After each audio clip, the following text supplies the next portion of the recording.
Hello friends, मैं पूजा booster sociology में आप सबका स्वागत करती हूँ। फ्रेंड्स, आज मैं आप लोगों के सामने एक नए टॉपिक लेके फिर से हाजिर हूँ।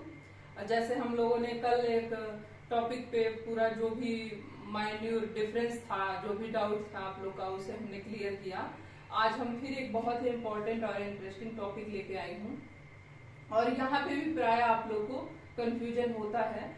यहाँ पे कंफ्यूजन देखिए, आज मैं जो टॉपिक लेके आई हूँ वो सोरोकिन की सांस्कृतिक गतिशीलता के सिद्धांत लेके आई हूँ।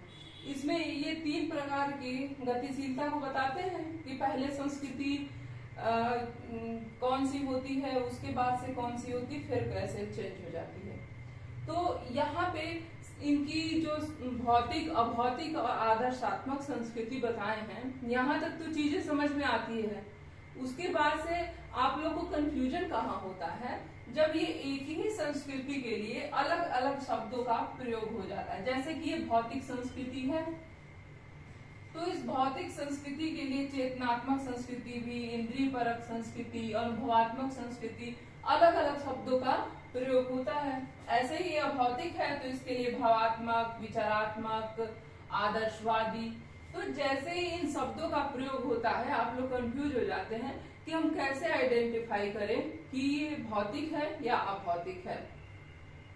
तो बस मैं यही आप लोगों को यहाँ पे पहचान कराने के लिए आई हूँ कि आप लोग का कंफ्यूजन कैसे दूर हो सकता है। अगर आप लोग शब्दों के अर्थ को समझ लें तो आपका कंफ्यूजन दूर हो जाएगा। मैं इस पूरी प्रक्रिया को न समझा के सिर्फ आपके इस डाउट को क्लियर करूंगी, ठीक है। मुश्किल से ये वीडियो हम लोग का 8 से 10 मिनट का होगा। देखिए, हम बात करते हैं। इन्होंने बताया है कि संस्कृतियां 3 प्रकार की होती हैं और उन्हीं तीनों संस्कृतियों में परिवर्तन का क्रम चलता रहता है। ये चक्रीय परिवर्तन को सपोर्ट करते हैं। है किसका ये सिद्धांत? सोरोकिन का है।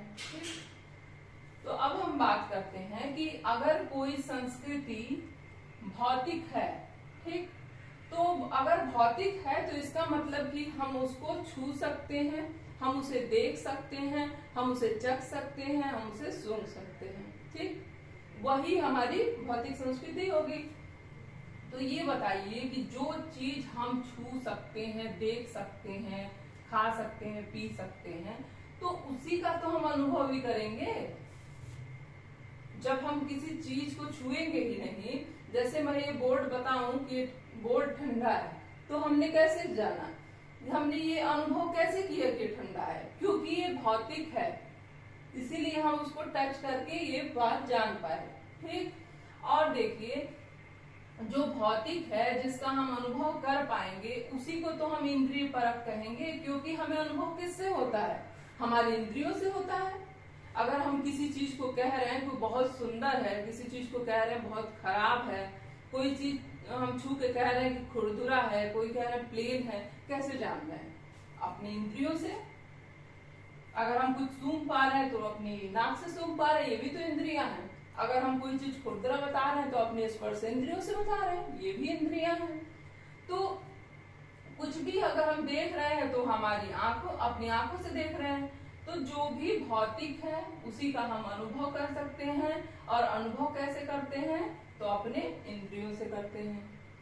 और चेतनात्मक, चेतनात्मक का मतलब कि हमें इंद्रियों से ही तो चेतना मिलती है। जैसे कि अभी हमें पसीना हुआ, तो ये अगर पसीना हुआ, मुझे फील हुआ, तो कैसे पता चला? मेरे अंदर चेतना है, ठीक, फिर हमने उसको अनुभव किया कि मुझे गर्मी हो रही है और मेरी ज्ञानेंद्रियों ने मुझे बताया कि अपना पसीना पोंछ लो, ठीक। ये सब भौतिक है। जो भौतिक है उसी का हम अनुभव कर सकते हैं। हम कोई भी अनुभव अपनी इंद्रियों से करते हैं, और इंद्रियों, हमारे अंदर जो है इंद्रियां ही चेतना लाती हैं कि आपके साथ ये समस्या है, या फिर ये चीजें अच्छी लग रही हैं, ये खुशबूदार है, ये बदबूदार है, जो भी चीजें हैं, ठीक। तो देखिए, आप लोग भौतिक संस्कृति, ये पूछे कि ये कौन सी संस्कृति, जैसे कि अगर क्वेश्चन बनता है कि सोरोकिन ने 3 प्रकार की संस्कृतियों में बांटा है, 3 प्रकार से गतिशीलता बताए हैं। अगर भौतिक की जगह अनुभवात्मक आ जाए तब भी आप कंफ्यूज ना होइए। अगर इंद्रिय परक आ जाए तब भी नहीं, चेतनात्मक आ जाए तब भी नहीं। अब आज आप लोग ये जान गए कि जो भौतिक है वही अनुभवात्मक है, वही इंद्रिय परक है, वही चेतनात्मक है। ठीक, यहाँ से कोई परेशानी आपको नहीं हुई। और ये संस्कृति किसको बताते हैं? तो ये संस्कृति बताते हैं कि जो यूरोपीय देश हैं, जो पश्चिमी देश हैं, वहां पे इस कल्चर को फॉलो किया जाता है। इस प्रकार की संस्कृति वहीं पे देखने को मिलती है। ठीक, अब भारत भी इसी की तरफ अग्रसर है। ये आता है भावात्मक संस्कृति। जो चीज अभौतिक है, कोई भी चीज अगर अभौतिक है तो हम उसको देख नहीं सकते हैं और उसे छू भी नहीं सकते हैं, हम उसे सिर्फ महसूस कर सकते हैं। इसमें क्या आता है? इसमें धार्मिक चीजें आती हैं, पाप, पुण्य, मोक्ष, कर्म, ये सारी चीजें इसमें आती हैं। यानी कि यहाँ पे नैतिकता पे बल दिया जाता है। जो भी करो सही करो, नैतिकता के साथ करो, कोई भी काम अनैतिक मत करो, क्योंकि ईश्वर देख रहा है, ईश्वर हर कर्मों का लेखा जोखा रखता है। इस तरीके की चीजें जो है अभौतिक संस्कृति में आती हैं। तो ये देखिए कि जो अभौतिक है तो उसको तो सिर्फ हम अनुभव कर सकते हैं ना। तो जो अनुभव करेंगे वो हमारी भावना ही तो है, हम अपनी भावनाओं से ही तो करते हैं ना। देखिए ये अनुभव अलग है, यहाँ पे जो है हम छू के अनुभव कर रहे हैं, यहाँ पे हम महसूस कर रहे हैं। जैसे कि हम मंदिर में एंट्री करते हैं तो हमें बहुत शांति महसूस होती है, ये हम महसूस करते हैं। इसको हम देख तो नहीं सकते ना, छू भी नहीं सकते हैं, हम किसी को दिखा भी नहीं सकते हैं, तो यानी कि ये अभौतिक है। तो जो अभौतिक है वही तो भावना है। हम अपनी भावनाओं को किसी को दिखा पाते हैं? नहीं। हम अपने विचारों को किसी को दिखा सकते हैं? नहीं, हम नहीं दिखा सकते हमारे विचार, हमारे मन में क्या चल रहा है। हम जो है पापात्मा है कि पुण्यात्मा है, अभी हम किसी के लिए गलत प्लानिंग कर रहे हैं कि सही प्लानिंग कर रहे हैं, हम इस समय ईश्वर के बारे में सोच रहे हैं, किसके बारे में सोच रहे हैं, ये सारी चीजें पता नहीं चलती हैं, क्योंकि विचार अभौतिक होते हैं। ठीक, और ये देखिए कि जो अगर विचार हम कर रहे हैं पाप के, पुण्य के बारे में, धर्म के बारे में, मोक्ष के बारे में, नैतिकता के बारे में, ईश्वर को प्राप्त करने के बारे में, अगर इन टाइप की हम चर्चा कर रहे हैं तो हम कौन हुए? हम आदर्शवादी हुए। जो बहुत ही नैतिक होता है, सच बोलता है, तो उसको क्या कहते हैं? अरे ये बहुत आदर्शवादी है। निगेटिव सेंस में हम बोलते हैं, लेकिन इसे पॉजिटिव लेना चाहिए। कोई आदर्शवादी है तो अच्छी बात है ना। अगर कोई झूठ नहीं बोल रहा है, आपके गलत काम में साथ नहीं दे रहा है, तो आदर्शवादी है। तो ऐसे लोगों को हम क्या कहेंगे? आदर्शवादी कहेंगे, क्योंकि वो हमेशा नैतिकता की बात करेगा, हमेशा ईश्वर की बात करेगा, हमेशा अच्छे कर्मों की बात करेगा। इस प्रकार की संस्कृति पहले इंडिया में शुरुआत में यही संस्कृति दिखाई देती थी। हम जो है अपनी अभौतिक मतलब भौतिक संस्कृति पे बल ना देके हम अभौतिक संस्कृति पे बल देते थे। हम आविष्कार नहीं किए कि नहीं हम फ्रिज बना दिए या बल्ब का आविष्कार कर दिए, एरोप्लेन बना दिए, ये सब इंडिया में नहीं हुआ। इंडिया में क्या हुआ? इंडिया में बहुत सारे दर्शन आए, बहुत सारे जो है पुराण लिखे गए, बहुत सारे दर्शन में जैसे ग्रंथ चीजें लिखी गई, उपनिषद लिखा गया, इन सब पे काम हुआ। लोग मतलब मंत्र का पावर यहाँ समझा गया। यहाँ शब्दों को एज ए मंत्र प्रयोग करके हम भूत भविष्य वर्तमान देखने की भी क्षमता रखते थे। तो ये हमारी संस्कृति है, ये इंडियन संस्कृति है पुरानी। ठीक, तो इसीलिए हम इसे अभौतिक कहते हैं, क्योंकि इन सारी चीजों को हम देख नहीं सकते थे, सिर्फ महसूस कर सकते थे। अब आता है आदर्शात्मक संस्कृति। आदर्शात्मक संस्कृति उस संस्कृति को कहते हैं जिसमें कि भौतिक संस्कृति और अभौतिक संस्कृति दोनों का मेलजोल हो, दोनों ही वहां पे पाया जाता हो। तो ये संस्कृति वर्तमान में इंडिया में है, क्योंकि अब हम जो है भौतिकवाद की तरफ भी बढ़ रहे हैं, हम नए नए आविष्कार कर रहे हैं, हम उन सारे भौतिक उपकरणों का प्रयोग कर रहे हैं, सभ्यता की उन सारी चीजों का प्रयोग कर रहे हैं जो मानव जीवन को आसान बनाए, आगे लेके जाए। और हम जो है आध्यात्म में भी उतने ही जुड़े हुए हैं। आज भी इंडिया में अध्यात्म पे चर्चा बनी हुई है, आज भी कथा प्रवचन धार्मिक बातें ये निरंतर जारी है। तो ये दोनों ही स्थितियां हैं हमारे यहाँ, भौतिक भी और अभौतिक भी। तो इसी भौतिक और अभौतिक के मिलन को जो है, जहाँ पे ये दोनों ही पाए जा रहे हो, तो उसी को हम आदर्शात्मक कहते हैं, आइडियल कहते हैं।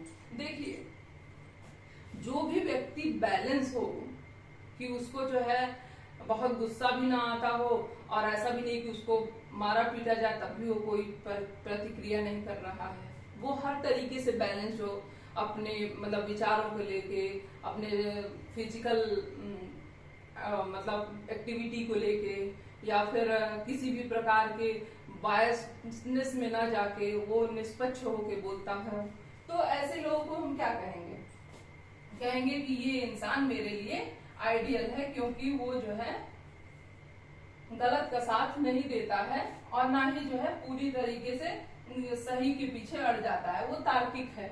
वो जो है अगर सही है तो सही कहता है और गलत है तो गलत कहता है। तो ऐसे लोगों को हम आइडियल मानते हैं। तो जहां पे दोनों ही चीजें मिले और बैलेंस दिखाई दे तो उसको आदर्शात्मक तो कहेंगे ही, है ना। तो इस तरीके से ये तीनों संस्कृतियां हैं। देखिए, भौतिक संस्कृति जो है, वर्तमान संस्कृति जो यूरोप में पश्चिमी देशों में पाए जाते हैं उसको कहते हैं, और अभौतिक संस्कृति जो कि इंडिया में शुरुआत में प्राचीन समय में जब पुराण, दर्शन, वेद, उपनिषद आदि लिखे गए, ये उस समय का है। और ये जो है वर्तमान की स्थिति है, इंडिया में अब दोनों ही चीजें पाई जाती हैं। यहाँ पे जो है ये बताते हैं सोरोकिन, इन तीनों संस्कृतियों की जब चर्चा करते हैं तो, कि ये संस्कृतियां की चरम सीमा होती है, प्रत्येक संस्कृति की एक चरम सीमा होती है, वहां से जाने के बाद वो वापस आ जाता है और इस तरीके से प्रक्रिया चलती रहती है। जैसे कि ये है अभौतिक और ये है भौतिक, ठीक, ये है भौतिक संस्कृति, ये है अभौतिक संस्कृति और ये है आदर्शात्मक वाला। ये क्या है? आदर्शात्मक। आदर्शात्मक। तो इसमें क्या होता है, ये सोरोकिन बताते हैं कि कोई भी संस्कृति एक चरम स्थिति तक आती है, ठीक है, एक चरम स्थिति तक आती है, वहां से जाने के बाद वो पीछे की तरह मुड़ती है। हर चीज का उत्थान के बाद पतन होता है, एक चरम स्थिति पे आने के बाद पीछे की तरह मुड़ती है, ठीक। और ये जो भौतिक है, ये भी एक चरम स्थिति पे आके ये भी पीछे की तरफ मुड़ता है, ठीक। तो ये जो यहाँ चरम पे आके इधर जा रहा है और ये इधर से चरम पे आके इधर जा रहा है, तो ये बीच की स्थिति यहाँ बन रही है ना, इसी को तो आदर्शात्मक संस्कृति कहते हैं, क्योंकि यहाँ पे दोनों का ही सम्मिलन है। यहाँ पे ये भी पाया जा रहा है, यहाँ पे ये भी पाया जा रहा है, और इसी तरीके से अपनी ये सांस्कृतिक गतिशीलता के सिद्धांत को क्लियर करते हैं, क्योंकि संस्कृतियां ऐसे ही ऊपर की तरफ जाती हैं, फिर नीचे की तरफ जाती हैं, और ज्यादातर जो है इस वर्तमान की स्थिति में पाई जाती है। ठीक है, ठीक है क्लास, आज हम लोग इतना ही रखते हैं, और आप लोग को आई होप कि पूरी पिक्चर क्लियर हो गई होगी और कोई कंफ्यूजन नहीं रहा होगा। अगर कोई कंफ्यूजन रहा है तो आप लोग हमें कमेंट बॉक्स में जरूर बताइए, हम उसे सॉल्व भी करेंगे। ठीक है क्लास, ओके, बाय।